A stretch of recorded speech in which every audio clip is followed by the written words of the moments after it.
नमस्कार। जैसा कि आप देख रहे हैं हमारे साथ मौजूद हैं इस वक्त फॉर्मर रॉ ऑफिसर एनके सूद साहब। सूद साहब, सबसे पहले आपका स्वागत है। स्टार्ट तो हुआ ही नहीं। है? स्टार्ट अब हुआ। चलो हो चलो गया था, सब। लेकिन दिखा दिखा नहीं था। चलो ये काट देंगे इसको। नमस्कार। जैसा कि आप देख रहे हैं इस वक्त मेरे साथ मौजूद हैं फॉर्मर रॉ ऑफिसर एनके सूद साहब। सूद साहब, सबसे पहले आपका स्वागत है। शुक्रिया पांडे जी, बहुत बहुत शुक्रिया आपका। सूद साहब, अमेरिका में तो गजब हो गया। डोनाल्ड ट्रंप जो कि एक्स प्रेसिडेंट है, वो पेंसिल्वेनिया में एक रैली कर रहे थे और उन पर गोली चली। तड़ातड़ गोलियां चली और एक गोली उनकी कनपट्टी पर लगकर चली गई और बहुत ज्यादा नुकसान नहीं हुआ। वो सुरक्षित है। लेकिन ये घटना क्या बताती है कि अमेरिका में एक एक्स प्रेसिडेंट पर गोली चल जाना, और वो भी चुनाव से कुछ समय पहले। और अमेरिका के अंदर जो एक डेमोक्रेसी है, डेमोक्रेसी के अंदर और इस वक्त सत्ता में भी डेमोक्रेट्स है, और डेमोक्रेसी की बात करने वाले डेमोक्रेट्स, और इशारा किस ओर जाता है सर ये? देखिए, इशारा जाता है कि यूएस के अंदर जो कल्चर है, गन कल्चर है, और जी। यूएस सबको लेक्चर देता है, peace peace peace, human rights पे लेक्चर देता है। अपनी कंट्री में ना तो इनके ह्यूमन राइट्स है, ना यहाँ पे पीस है। इंडिया को भी लेक्चर दिया इन्होंने। अभी कुछ दिन पहले इनकी रिपोर्ट आई कि आपके यहाँ पे ह्यूमन राइट्स की वायलेशन होती है, यहाँ जो माइनॉरिटी है या मुस्लिम्स हैं उनको टारगेट किया जाता है। यूएस वही लैंग्वेज बोल रहा है जो पाकिस्तान बोलता है, और यूएस आज सबको लेक्चर देता है, लेकिन अपने आप को नहीं देखता हमारे यहाँ क्या है। यूएस के अंदर एक तो गन कल्चर है, और जो वहाँ पे माइनॉरिटीज हैं या जो इंडियंस वहाँ बैठे होते हैं, उनकी दुकान में लोग घुस जाते हैं, कोई गोली मार देता है, कोई दुकान को लूट के ले जाता है। लूट मार की तो कोई इंतहा हो चुकी है। अगर आप न्यूयॉर्क में जाएं तो न्यूयॉर्क के अंदर जितनी लॉ एंड ऑर्डर सिचुएशन की प्रॉब्लम है कहीं नहीं होगी। बातें करते हैं इंडिया की, वर्ल्ड को लेक्चर देते हैं, कभी ईरान को लेक्चर देते हैं। अब जब पीएम मोदी रशिया से होके आए थे तो यूएस के अंदर कुछ कमेंट्स आए थे। इन्होंने कहा कि हमारे यहाँ पे डेमोक्रेटिक वैल्यूज की बात करते हैं, और रशिया के अंदर वायलेंस है, और इंडिया एक डेमोक्रेटिक कंट्री, वहां पे उनका प्राइम मिनिस्टर चला जाता है। इनको दिक्कत थी कि पीएम मोदी क्यों चले गए रशिया, और रशिया को लेक्चर दे रहे हैं कि वहां पे वायलेंस है। वायलेंस तो तुम्हारी कंट्री के अंदर है। जितनी वायलेंस यूएस करता कोई नहीं करता। यूएस ने, अगर हम पुरानी बात करें तो यूएस ने पहले वियतनाम के अंदर इंटरफेयर किया। वहां पे लोग, हजारों लोग मारे गए, लाखों लोग मारे गए, और यूएस वहां से दुब दबा के भाग भी गया। फिर आपने देखा होगा पिछले कुछ दिनों के अंदर कि किस तरीके से इनकी इन्वॉल्वमेंट थी अफगानिस्तान के अंदर, और ये पाकिस्तान के टेररिस्टों को भी सपोर्ट करता था बहुत साल तक। पाकिस्तान के जो टेररिस्ट थे या सेपरेटिस्ट थे, यूएस में जाकर के इंडिया को टारगेट करते थे, तो यूएस उसको एंजॉय करता था। जब अपने यहाँ पे इनके 9/11 हुआ, तब इनको समझ में आया कि हमने तो टेररिस्ट पाले हुए थे, और वही टेररिस्ट आज हमको भी डस रहे हैं। हम उनको सपोर्ट करते थे। यूएस को आज, यूएस जो है, अगर रशिया यूक्रेन वार हुआ है तो इसके अंदर टोटल जो गलती है वो यूएस की है। अगर यूएस यूक्रेन को उकसाता नहीं तो कभी वार भी नहीं होता स्टार्ट। और यूएस ने एक तो इसको उकसाया, यूक्रेन को उकसा करके रशिया के ऊपर इस तरीके से सिचुएशन क्रिएट कर दी कि रशिया को वार करना पड़ा यूक्रेन के ऊपर। अगर ये कहता कि यूक्रेन को हम नाटो में ज्वाइन नहीं करेंगे तो यहाँ पे वार भी नहीं होता। और अगर यूक्रेन रशिया की लड़ाई हो रही है तो लाखों लोग मर रहे हैं, तो यूएस को उसकी चिंता नहीं है। अभी नाटो की मीटिंग हुई कुछ दिन पहले, वहां पे कहा गया कि हम नाटो को लेटेस्ट F-16 प्लेन्स देंगे, मिसाइल्स देंगे, बाकी चीजें देंगे ताकि वॉर चलता रहे। जो कंट्री वायलेंस में बिलीव करती हो तो उनकी कंट्री में तो वायलेंस होगी। और आज अगर यूएस के अंदर वायलेंस हुई है इनकी गलत पॉलिसीज की वजह से, गलत प्रोग्राम्स की वजह से। जो कंट्री अपने आप कहते हैं हम डेमोक्रेटिक कंट्री है, वो अपनी कंट्री के अंदर पन्नू जैसे लोगों को पाल करके इंडिया को टारगेट करती है, रिलेशन को खराब करती है। और यही कंट्री दूसरी तरफ कनाडा के अंदर जो निज्जर है उसका इशू उठाती है इंडिया को टारगेट करने के लिए। और इंडिया को टारगेट करने का कोई पर्पस नहीं है इनका। एक तरफ कहते हैं कि इंडिया हमारा अलायंस है, पार्टनर है, हमारा स्ट्रेटेजिक पार्टनर है, और उस दूसरी तरफ इंडिया के ऊपर जो मिलिटेंट बैठे हैं यूएस के अंदर या कनाडा के अंदर, उनको सपोर्ट करता है। जो कंट्री मिलिटेंट को सपोर्ट करती हो वो कैसे डेमोक्रेटिक कंट्री हो सकती है? नाम की डेमोक्रेसी यूएस के अंदर। अगर आप डेमोक्रेटिक कंट्री है तो डेमोक्रेसी को सपोर्ट कीजिएगा। अगर अपनी कंट्री को आपने संभालना है तो दूसरी कंट्री के अंदर कोई कोई किसी टाइप की गवर्नमेंट, आप क्यों वहां पे इंटरफेयर करते हैं? आप वर्ड के गुंडे बने हुए हैं। और दूसरी तरफ जिस तरीके से बाइडेन कंट्रोल कर रहे हैं यूएस को, और ये समझ तो आ गया कि वो ना तो बात कर सकते हैं, ना बुखला जाते हैं जगह-जगह। बात G7 की मीटिंग में गए थे, मीटिंग में जाते-जाते बुखला कर के कहीं और घूमने चले गए। वो तो मेलोनी इनको पकड़ के लेके आ गई। फिर अभी G7 की नाटो की मीटिंग हुई थी, वहाँ पे भी ये लेट पहुँचे। तो जो इटालियन प्राइम मिनिस्टर है मेलोनी, उन्होंने आँख घुमा कर के इनसे बात की। यूरोप के अंदर क्या है कि या वेस्ट के अंदर क्या है कि जो लड़कियां किसी को अगर इग्नोर करती हैं या गुस्सा दिखाती हैं तो अपनी आंखों को मटकाती हैं। और इसी तरीके से उन्होंने एक तो फ्रेंच प्रेसिडेंट को भी दिखाई थी इस तरीके से आके, और अब इन्होंने जो बाइडेन को दिखाई। एक्चुअली क्या है कि आज अगर वर्ल्ड के अंदर प्रॉब्लम आ रही है तो सारी की सारी प्रॉब्लम का जो हिस्सा है या क्रेडिट है वो यूएस को जाता है। चाइना परेशान कर रहा है फिलीपींस को, साउथ चाइना सी के अंदर सिचुएशन बहुत वॉलेटाइल है और इनका ध्यान लगा हुआ है रशिया की तरफ। तो जो यूएस की गलत पॉलिसीज हैं और जिस तरीके से यूएस इस टाइम पे पाकिस्तान को सपोर्ट कर रहा है, IMF से पाकिस्तान को $7 बिलियन दिए।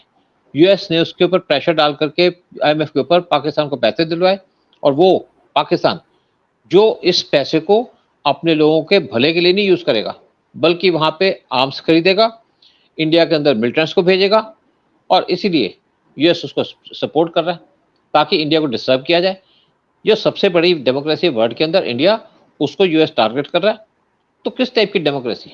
लेकिन यहाँ पे 4 महीने के बाद इलेक्शन होने वाले हैं और ट्रंप जीतने वाले हैं, और ट्रंप पे गोली चलाने का मैं ये तो नहीं कहूँगा कि एजेंसी काम कर रही होगी, क्योंकि एजेंसी इस टाइप की अपनी कंट्री के अंदर तो काम नहीं करेगी, लेकिन किसी ने गोली तो चलाई, ट्रंप बच गए।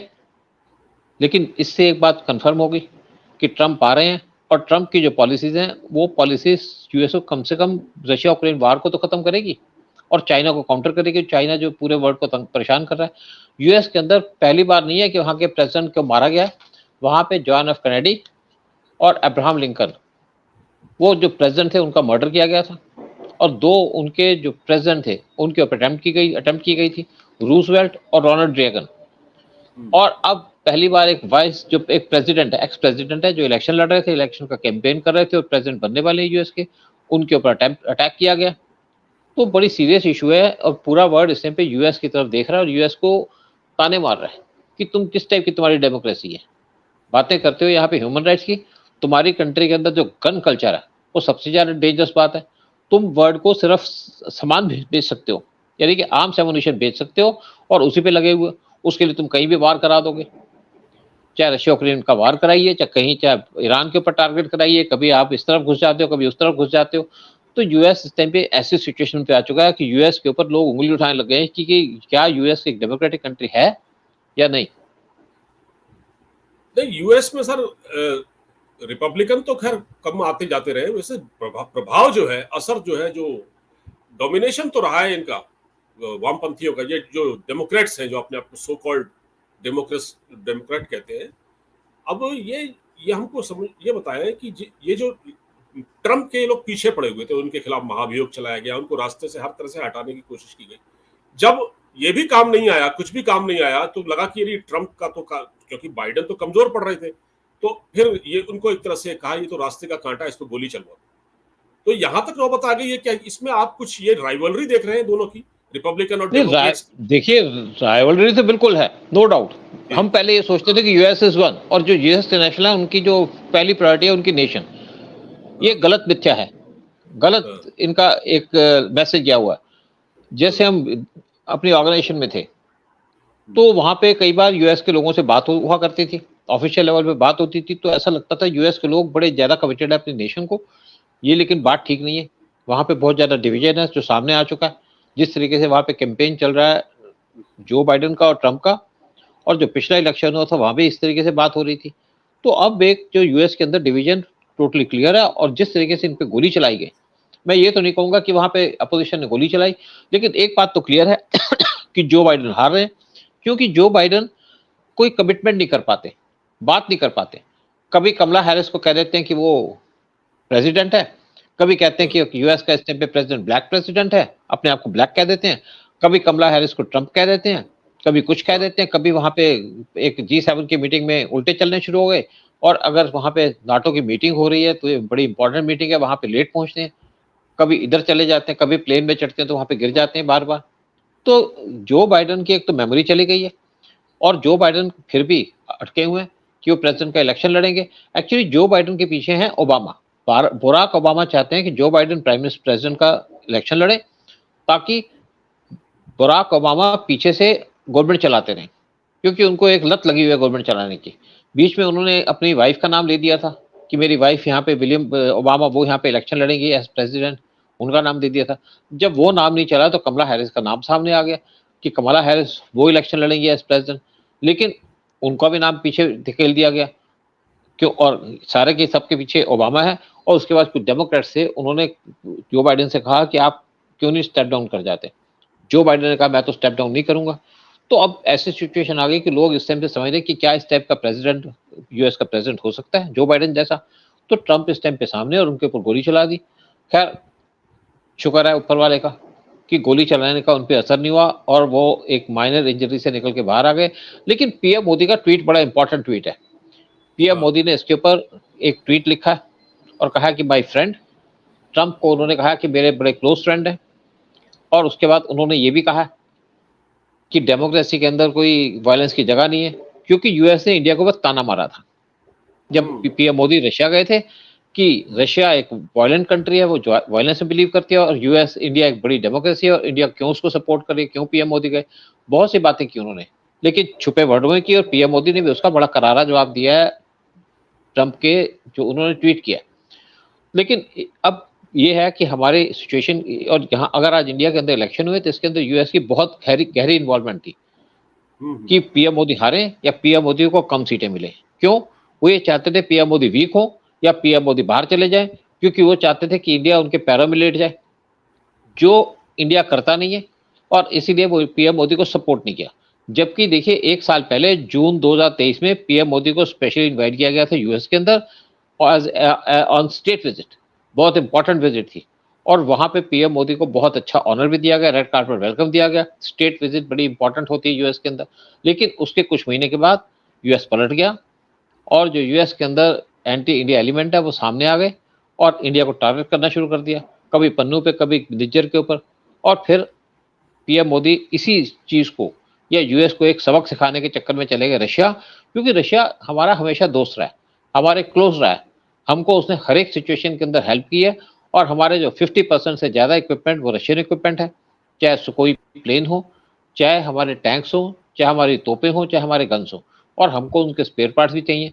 तो हम ना तो यूएस का रशिया का साथ छोड़ सकते हैं, और रशिया ने हमें कभी धोखा भी नहीं दिया। जब 71 का वार हुआ, पूरा वार था पाकिस्तान के साथ, तो उस टाइम पे रशिया इंडिया के साथ खड़ा रहा।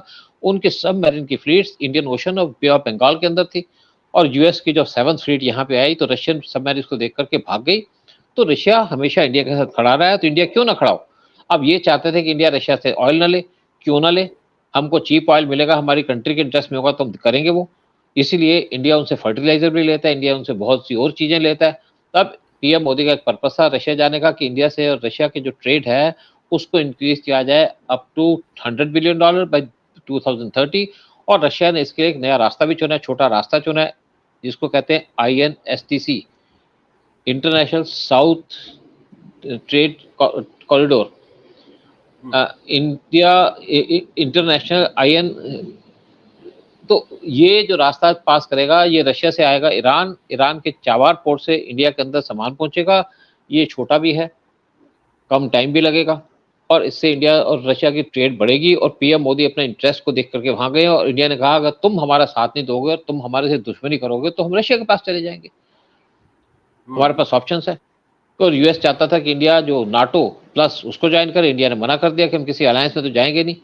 तो इस टाइम पे जो रशिया यूएस के अंदर जो पॉलिसी चल रही है, एंटी इंडिया पॉलिसी है जो बाइडेन की, और यूएस के अंदर जिस तरीके से वर्ल्ड के अंदर एक हॉरर क्रिएट किया हुआ है, Russia Ukraine war, Israel Hamas war, और दूसरी तरफ बाकी जो जिस तरीके से चाइना ने साउथ चाइना के अंदर अपनी गुंडागर्दी फैलाई है, ये सब यूएस की गलत पॉलिसी की वजह से और जो बाइडेन की गलत पॉलिसी की वजह से है। तो सर आज ये बताइए, जो ये घटना हुई है डोनाल्ड ट्रंप के साथ, ये बड़ी गंभीर घटना है और उसको लेकर तमाम चर्चाएं चल रही हैं, लेकिन जो चाइना है, आज चाइना तो बहुत दुखी होगा, चाइना को तो धक्का लगा होगा।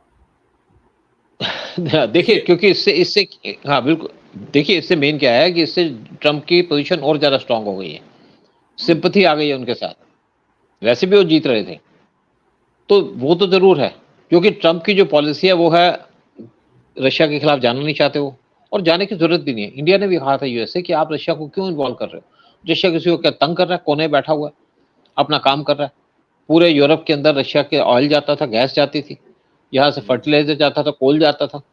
अब वो डिस्टर्ब हो गया, लेकिन ये फिर भी बाज नहीं आ रहे। और ट्रंप ने पहले कह दिया था कि जब यहाँ पे सीटों खत्म हो गया, जो अलायंस था रशिया का वो खत्म हो गया, तो नाटो की क्या जरूरत है? क्यों हम अपना पैसा वेस्ट कर रहे हैं उसके ऊपर, वार के ऊपर? और जैसे पीएम मोदी ने कहा था कि आज वार का टाइम नहीं है, आज पीस का टाइम है, आज बिजनेस का टाइम है।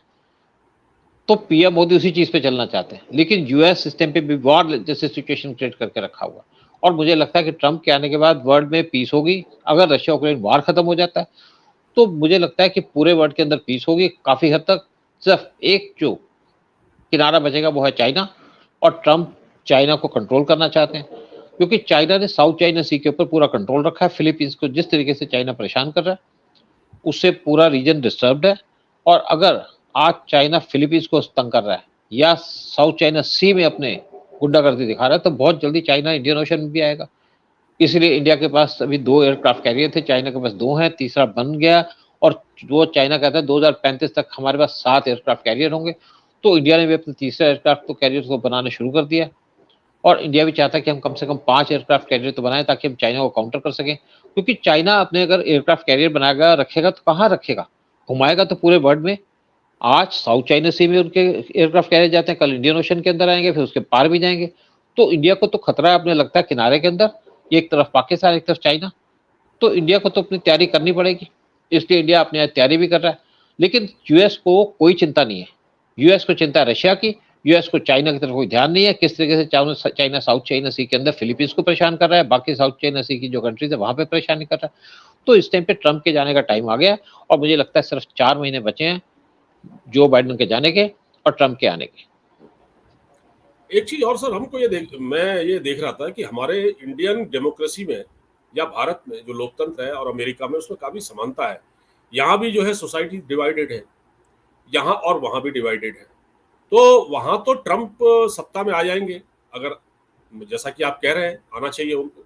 और यहाँ भी मोदी जी आ गए 240 सीटें लेकर, भले ही वो फुल फ्लैश्ड मेजोरिटी नहीं, लेकिन फिर भी एनडीए सरकार बन गई, प्रधानमंत्री तो बन ही गए। वरना आपको क्या लग रहा है कि जिस तरह से फ्रांस में हुआ, जिस तरह से बाकी देशों में हो रहा है, क्या हमारे वहां भी सिचुएशन खराब हो सकती है अगर मोदी जी को इतनी सीटें न मिलती? देखिए, बेसिकली राहुल गांधी क्या करेंगे? हाँ, अभी तो राहुल राहुल गांधी गांधी की मणिपुर, बात नहीं, राहुल जी। गांधी गए तो मणिपुर गए तो क्या करके आए? वहां पे 10% कुकीज हैं जो क्रिश्चियंस हैं, जो ड्रग्स में डील करते हैं, आर्म्स में डील करते हैं, उनके कैंप्स में गए। मेथीस के कैंप्स में नहीं गए, जो मेथी मेजोरिटी में और जिनके ऊपर अटैक किया जा रहा है। राहुल गांधी देश को डिस्टर्ब करना चाहते हैं, देश को डिवाइड करना चाहते हैं, रिलीजियस के बेसिस के ऊपर हिंदुओं को टारगेट करना चाहते हैं। आप देखिए, जब यहाँ पे पिछली कांग्रेस की गवर्नमेंट थी, तो हमें तो पता ही नहीं चला कि जब यहाँ पे बॉम्ब ब्लास्ट हुआ एक ट्रेन के अंदर, जो पाकिस्तान इंडिया के समझौता एक्सप्रेस थी, उसके अंदर पाकिस्तानियों ने बॉम्ब ब्लास्ट किया। लेकिन कांग्रेस ने कुछ इंडियन या हिंदूज को यहाँ पे इन्वॉल्व कर दिया, और इसी तरीके से काम कर रहे थे। अगर यहाँ पे देखिए, बाकी जगह की बात अलग है। जैसे फ्रांस के अंदर इस टाइम पे कम्युनिस्ट आ गए, तो मैक्रोन उनको पीएम बनाने के चक्कर में नहीं है, उनको ये नहीं चाहते कि पीएम बने, क्योंकि वो चाहते हैं कि अगर उनको लगेगा कि यहाँ पे सिचुएशन डिस्टर्ब हो जाएगी, यूएस के अंदर भी बाइडेन चले जाएंगे, ट्रंप आ जाएंगे, तो अपनी कंट्री का काम करेंगे। लेकिन अगर यहाँ पे कांग्रेस आ जाएगी, तो हिंदुओं को टारगेट करना शुरू कर देंगे। जो हिंदू मेजोरिटी के अंदर है, 85% हिंदू है देश के अंदर, उन्हीं को टारगेट करेंगे, उन्हीं को परेशान करेंगे। और इस कंट्री की डेमोग्राफी चेंज करना चाहती है कांग्रेस। तो कांग्रेस का कोई एजेंडा नहीं है, इनका एजेंडा है देश को डिस्ट्रॉय करने का। लेकिन अगर जो बाइडेन आते हैं, जो बाइडेन के बदले ट्रंप आ जाए या बाइडेन रहे, अपनी कंट्री को तो संभालेंगे ना, अपनी कंट्री के अंदर कोई डिस्टर्बेंस नहीं करेंगे। तो यहाँ पे जो राहुल गांधी है, वो तो एक बात करते हैं कि मैं देश को जोड़ने का काम करता हूँ, तो देश को तोड़ने का काम कर रहे हैं। और हम कब तक बर्दाश्त करते रहेंगे ऐसे लोगों को, जो देश को तोड़ने के चक्कर में लगे हों या हिंदुओं को टारगेट करेंगे? बहुत से केसेस हुए पीछे में, कांग्रेस के टाइम में। कांग्रेस को इन्होंने बहुत सी चाइना को जमीन दे दी, 62 से लेकर बाद तक भी, और वो रुकी जब पीएम मोदी पावर में आए, 2014 में रुका। अदरवाइज चाइना हमारी टेरिटरी में घुसता रहता था, पूरे कश्मीर जला हुआ था, इंडिया जल रहा था पीएम मोदी के आने टाइम। अब कश्मीर पे दोबारा से मिलिटेंसी आ रही, खैर उसका इलाज कर दिया जाएगा बहुत जल्दी, आप देखिएगा। लेकिन कांग्रेस तो, उन्होंने तो कभी क्रिटिसाइज नहीं किया, मिडनाइट एक्शन को क्रिटिसाइज नहीं किया, ये जो यहाँ पे मुस्लिम लव जिहाद चलाते हैं उसको क्रिटिसाइज नहीं किया, ये तो यहाँ पे लव जिहाद को प्रमोट कर रहे थे। इंडिया के अंदर बहुत सी जगह के अंदर जो क्रिश्चियनिटी में कन्वर्ट किया जा रहा है, चाहे पंजाब हो चाहे झारखंड हो, वो सारा का सारा काम तो कांग्रेस कर रही थी, आउट ऑफ पावर भी। और जब पावर में थे तब तो कर ही रहे थे, लेकिन जब पावर में थे तो हमें दिखता नहीं था, जब आउट ऑफ पावर थे तो सारा दिखना शुरू हो गया। तो राहुल गांधी को आप कंपैरिजन नहीं कर सकते इन चीजों से।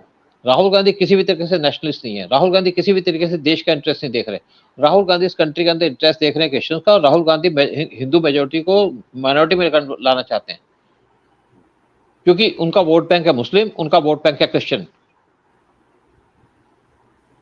ठीक बात है। तो डोनाल्ड ट्रंप की जहां तक बात है, तो डोनाल्ड ट्रंप ने अपने रहते तो सर, जब जितना टाइम वो रहे राष्ट्रपति, उन्होंने कोई लड़ाई नहीं होने दी, बल्कि उन्होंने तो अब्राहम अकॉर्ड जैसे जो समझौते पर मतलब समझौता करवाया शांति के लिए, वो इतना करवा सकते थे, लेकिन इन्होंने तो पूरी दुनिया को आग में झोंक दिया डेमोक्रेट्स ने। यूक्रेन देखिए, अब्राहम एग्रीमेंट, खैर फिर लोगों को ये बता दें कि अब्राहम एग्रीमेंट क्या था। अब्राहम एग्रीमेंट था कि जो इजराइल और यूएई और कुछ कंट्री जो गल्फ की हैं, उनके आपस में एक एग्रीमेंट कर दिया गया, एक साथ दूसरे के साथ डिप्लोमेटिक रिलेशंस एस्टेब्लिश कर दिए गए, ताकि गल्फ में पीस हो। और इनके टाइम में हमास और इसराइल का युद्ध हो गया, क्योंकि इनकी गलत पॉलिसीज की वजह से। अगर रशिया यूक्रेन वार ना होता, हम पहले भी कह चुके हैं, तो जिसके अंदर यूएस की इन्वॉल्वमेंट है, तो कभी भी इसराइल और हमास वार भी नहीं होता। इसराइल हमास वार ना होता तो जो वो हुतीस हैं वो भी कभी एक्टिव ना होते शिप्स के ऊपर अटैक करने के लिए। तो और पूरा ध्यान वर्ल्ड का होता चाइना की तरफ, क्योंकि देखिए इंडिया क्या काम कर रहा है, इंडिया चाइना का जो BRI है उसको चेक करने के चक्कर में लगा हुआ, ताकि चाइना की एक्सपेंशन को रोका जाए, ताकि चाइना को कंट्रोल में रखा जाए। लेकिन यूएस इंडिया का साथ नहीं दे रहा, क्योंकि यूएस की अलग पॉलिसी है इस टाइम पे, ट्रंप के टाइम में, और यूएस इंडिया को टारगेट कर रहा है, कभी निज्जर पे कभी पन्नू पे। और अगर आज पाकिस्तान इंडिया के अंदर दोबारा से मिलिटेंसी लेके आ रहा है, तो यूएस की शय पे लेके आ रहा है।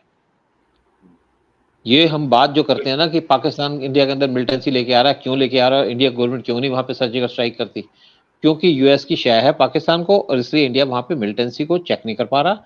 लेकिन इंडिया एक अपॉर्चुन टाइम की वेट कर रहा है कि कब पाकिस्तान को सबक सिखाया जाए और कब थर्ड सर्जिकल स्ट्राइक की जाए पाकिस्तान के अंदर।